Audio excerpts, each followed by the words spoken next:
नमस्कार, आपके साथ मैं हूं ज्योति मिश्रा। आज सज धज के तैयार है सुहागने। जी हाँ, आज है हरतालिका तीज यानी पति की लंबी उम्र मांगने का दिन। आज के दिन जिन्होंने मां पार्वती को खुश कर लिया, मां ने न केवल उनके सुहाग की सलामती का वरदान देंगी बल्कि धन धान्य से उनका घर भर देंगी। तो चलिए देखते हैं क्या है इस पावन पर्व की अहमियत। हरतालिका तीज पर भगवान शिव और माता पार्वती की पूजा की जाती है। ऐसा माना जाता है कि माता पार्वती ने भी भगवान शिव को पाने के लिए ये व्रत किया था। इस दिन महिलाएं अपने पति की लंबी उम्र की कामना के लिए निर्जला व्रत रखती हैं, तो वहीं कुंवारी कन्याएं भी अच्छे वर की प्राप्ति के लिए ये व्रत रखती हैं। हरतालिका तीज का हिंदू धर्म में बहुत बड़ा महत्व है। हिंदू पंचांग के अनुसार हरतालिका तीज भाद्रपद के शुक्ल पक्ष की तृतीय तिथि को मनाई जाती है। इस दिन बाजारों में महिलाएं मेहंदी लगाती हुई सुहाग का सामान लेती हुई दिखाई देती हैं। फिर सज धज कर व्रत पूजा और गीत गा कर त्योहार मनाती हैं। जहां तीज का ये त्योहार याद दिलाता है पति के लिए पत्नी के पावन दिन को। इस दिन पत्नी व्रत करके अपनी पति की लंबी उम्र की कामना करती हैं।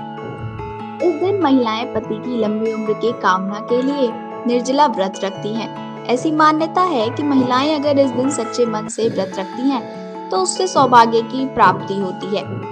इस दिन भगवान शिव और माता पार्वती की पूजा की जाती है। ऐसा माना जाता है कि माता पार्वती ने भी भगवान शंकर को पाने के लिए ये व्रत किया था। दरअसल हरतालिका तीज का पावन पर्व भगवान शिव और माता पार्वती के पुनर्मिलन के लिए मनाया जाता है। एक पौराणिक कथा के अनुसार माता पार्वती ने भगवान भोलेनाथ को पति के रूप में पाने के लिए कठोर तप किया था। जहां हिमालय पर गंगा नदी के तट पर माता पार्वती ने भूखे प्यासे रहकर तप किया था। जहां माता पार्वती की यह स्थिति देखकर उनके पिता हिमालय बेहद दुखी हुए।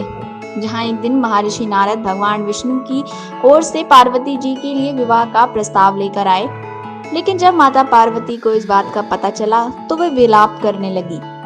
जहां एक सखी के पूछने पर उन्होंने बताया कि वे भगवान शिव को अपने पति के रूप में प्राप्त करने के लिए कठोर तप कर रही हैं। इसके बाद अपनी सखी की सलाह पर माता पार्वती वन में चली गई और भगवान शिव की आराधना में लीन हो गई। जहां इस दौरान भाद्रपद में शुक्ल पक्ष की तृतीय के दिन हस्त नक्षत्र में माता पार्वती ने रेत से शिवलिंग का निर्माण किया और भोलेनाथ की आराधना में मग्न होकर रात्रि जागरण किया।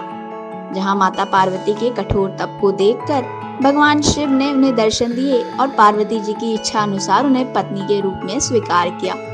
और तभी से अच्छे पति की कामना और पति की दीर्घायु के लिए कुंवारी कन्या और सौभाग्यवती स्त्रियां हरतालिका तीज का व्रत रखती हैं और भगवान शिव और माता पार्वती की पूजा अर्चना कर आशीर्वाद प्राप्त करती हैं। हरियाली तीज के इस पावन पर्व पर बस इतना ही। बाकी की तमाम बड़ी खबरों के लिए आप देखते रहिए अमर भारती। नमस्कार।